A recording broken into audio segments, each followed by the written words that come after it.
Welcome to MMA Fancast. My name's Luke. I am joined again by Taylor Cahill. Taylor, welcome. Hey, it's nice. Thanks for having me. It is fight week here for your debut amateur MMA fight for 247 Fighting Championships, May 22nd. We are 3 days out. And so I thought I'd have you back on the show and kind of catch up with how the last couple of weeks have been going and how you're doing now a couple of days out from the fight. Doing good. Just kind of wrapping up training, tapering off, not really going hard, just getting in, trying to, get the heart rate up, not too long, and then cool it down immediately and just focus on getting the weight off this week and staying nice and loose. Nothing crazy this week at all. So.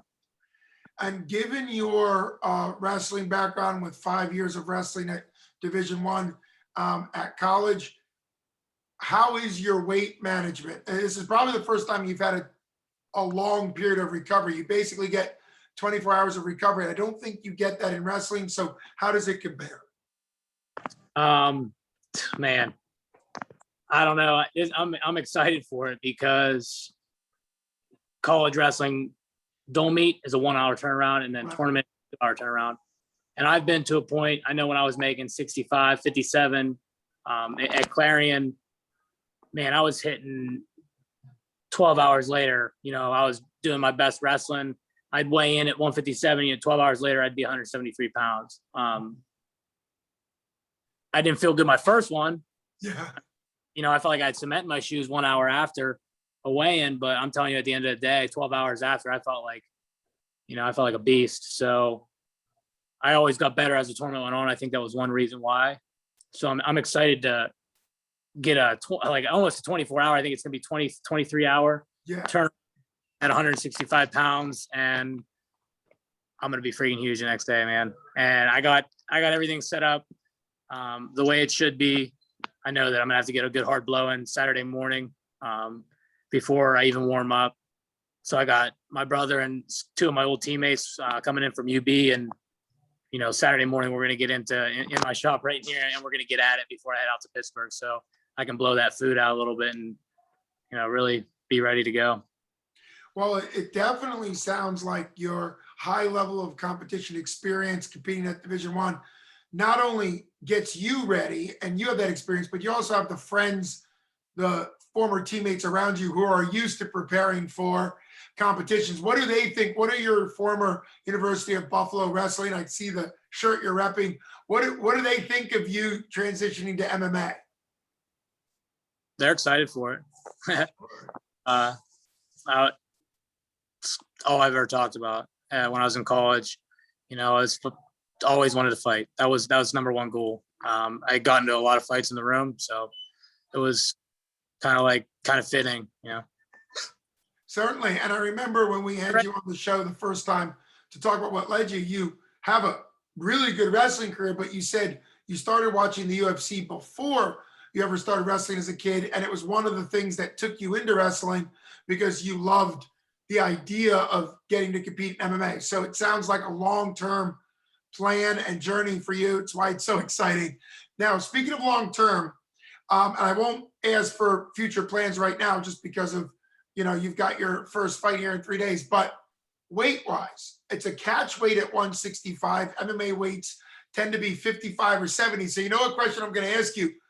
Ideally, depending on how you feel Saturday, which of course matters, what do you think is going to be your weight the next fight out, if you could guess?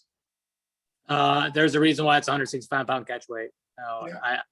For a reason. And I'm on my way down. So 150 pounds will be it. After this fight, the next appearance you see me, next time I'm out there in the cage, I'll be at 155 pounds, and I'm going to be hunting for that 155-pound ammy belt, 247 belt, man. That's what I want. So, and then, I'm a big guy. So 155 pounds, 24-hour weigh-in, I'm going to be pretty big. I could fight 172, I think. So term, I'd like to get both belts if I could. Why not? I love it.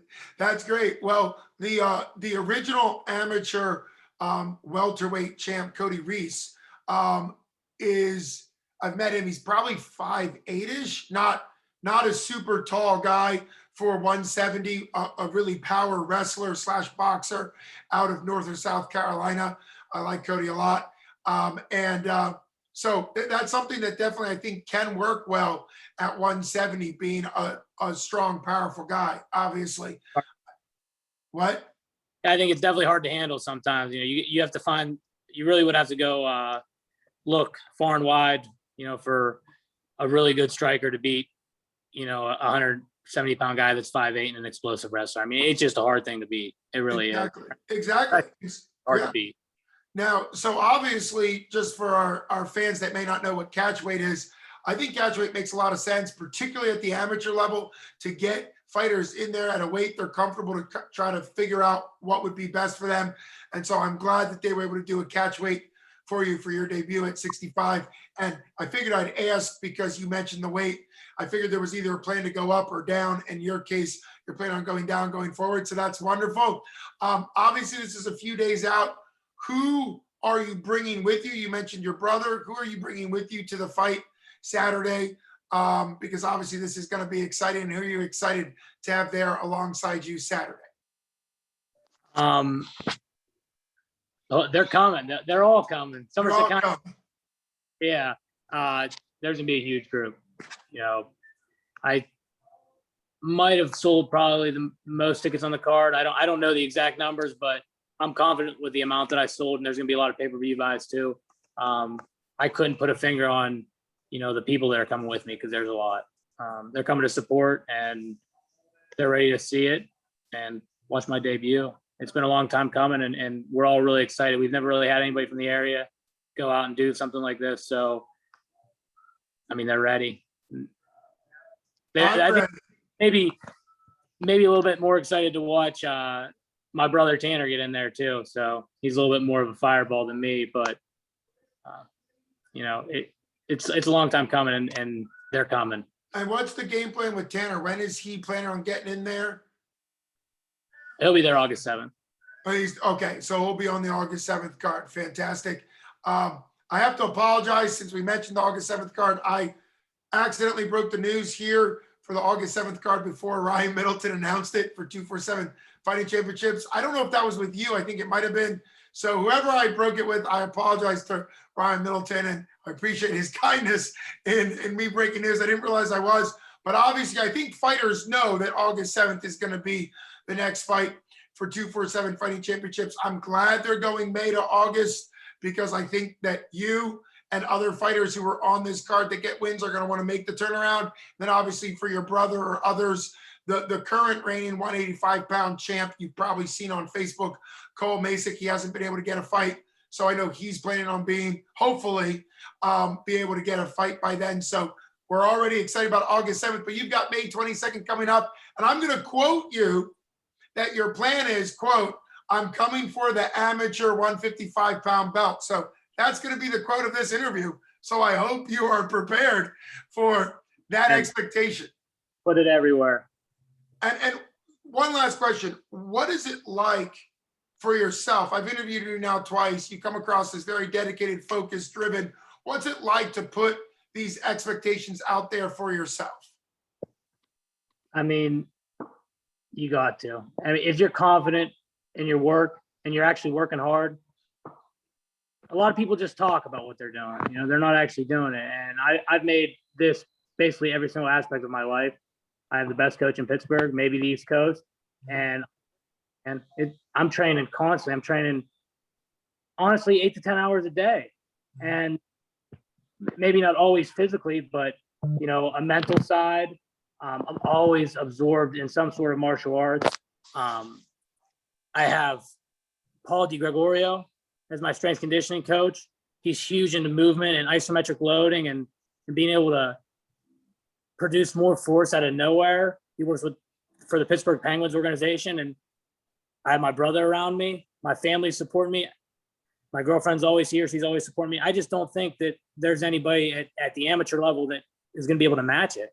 And especially if you have to work your way through an organization or through a promotion, it's not like I'm fighting for a title tomorrow.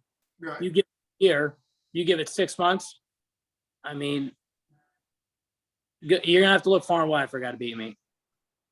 Well, I am thrilled to have you. Thanks for taking time to come in on your fight week. I can't wait to meet you in person Saturday. It's going to be really exciting to get the opportunity to call your fight. And like I said, I think the first time, I think the plan is for me to interview the winners after the fight. And so I'm looking forward to interviewing you after the fight as well. So Plan. take care. Can't wait to see you Saturday. Thank you for having me again. Have a So, good yeah, one. You love got the it. after. Absolutely. Can't wait. Talk to you then. Bye-bye. Yeah.